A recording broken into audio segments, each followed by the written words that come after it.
राज्यभरात प्रचंड उलथापालथ झालेल्या मावळ लोकसभा मतदारसंघातल्या लढतीचं चित्र आता स्पष्ट झालंय।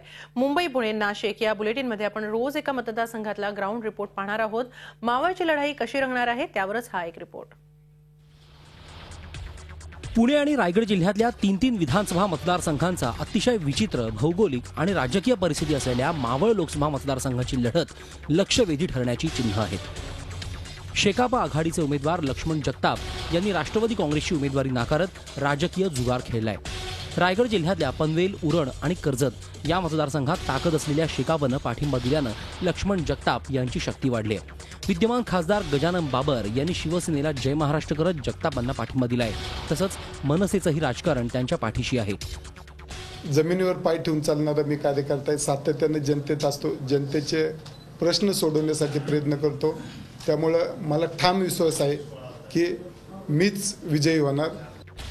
वरकरणी लक्ष्मण जगताप यांची राजकीय गणितं पक्की वाटत असली तरी त्यांचे कट्टर विरोधक श्रीरंग बारणे यांनीही जगताप यांचा पराभव करण्याचा चंग बांधलाय। शेकापनं साथ सोडली असली तरी आरपीआय आणि शेतकरी संघटनेचं बळ त्यांना मिळालंय।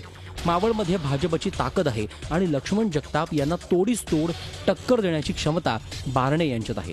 सगळ्यात महत्त्वाचं म्हणजे लोकसभा निवडणुकीत पिंपरी चिंचवडच्या जनतेनं कायम शिवसेनेलाच पाठिंबा दिलाय। 8 लाख मतदार माझ्या बाजूने कौल देतील।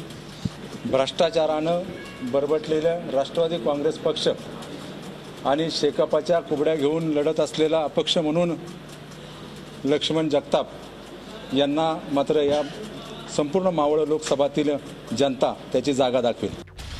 या दोन्ही उमेदवारांच्या तुलनेत शिवसेनेतून राष्ट्रवादी काँग्रेसमध्ये आलेल्या राहुल नार्वेकरांसाठी हा मतदारसंघ नवखा आहे।